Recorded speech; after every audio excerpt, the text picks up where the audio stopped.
বহির্বিশ্বের অব্যাহত চাপ ও একের পর এক পশ্চিমা দেশের ফিলিস্তিনকে স্বাধীন রাষ্ট্র হিসেবে স্বীকৃতি দেওয়ার মাঝেই ট্রাম্প প্রস্তাবিত ২০ দফা যুদ্ধবিরতি প্রস্তাবে রাজি হয়েছে ইসরায়েলি প্রধানমন্ত্রী বেনইয়ামিন নেতানিয়াহু। সোমবার গাজা ইস্যুতে হোয়াইট হাউসে বৈঠকে বসেন ট্রাম্প নেতানিয়াহু। বৈঠক শেষে আয়োজিত সংবাদ সম্মেলনে ট্রাম্প জানান, তার পরিকল্পনায় ইতিবাচক সাড়া দিয়েছে ইসরায়েলি প্রধানমন্ত্রী। তার প্রত্যাশা হামাসও যুদ্ধ বন্ধে তার প্রস্তাবে রাজি হবে। I also want to thank Prime Minister Netanyahu for agreeing to the plan and for trusting that if we work together, we can bring an end to the death and destruction that we've seen for so many years, decades, even centuries.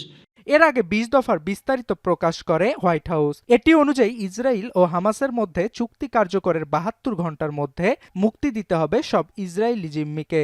এছাড়া হামাসের কাছে থাকা সব অস্ত্র ধ্বংস করতে হবে। গাজা জুড়ে চলমান স্থল, বিমান ও বোমাবর্ষণ বন্ধ করবে ইসরায়েলি বাহিনী। মুক্তি পাবে তাদের কাছে বন্দী হামাস সদস্যরাও। এদিকে হোয়াইট হাউসে আয়োজিত সংবাদ সম্মেলনে কথা বলেন Benjamin Netanyahu. I support your plan to end the war in Gaza, which achieves our war aims. It will bring back to Israel all our hostages, dismantle Hamas's military capabilities, end its political rule, and ensure that Gaza never again poses a threat to Israel.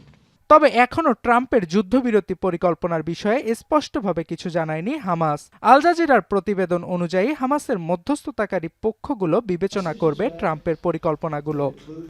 And it means the immediate end to the war itself, not just Gaza. এদিকে গাজা যুদ্ধ বন্ধে ট্রাম্পের উদ্যোগকে স্বাগত জানিয়েছে পশ্চিমা ও আরবের বিভিন্ন দেশ। অর্ণব প্রসাদ, এখন বিশ্ব। বিশ্বের সর্বাধুনিক প্রযুক্তিতে প্রস্তুতকৃত Arik silver wash detergent powder ৫০০ গ্রাম মাত্র ৭০ টাকা। রিমার্ক।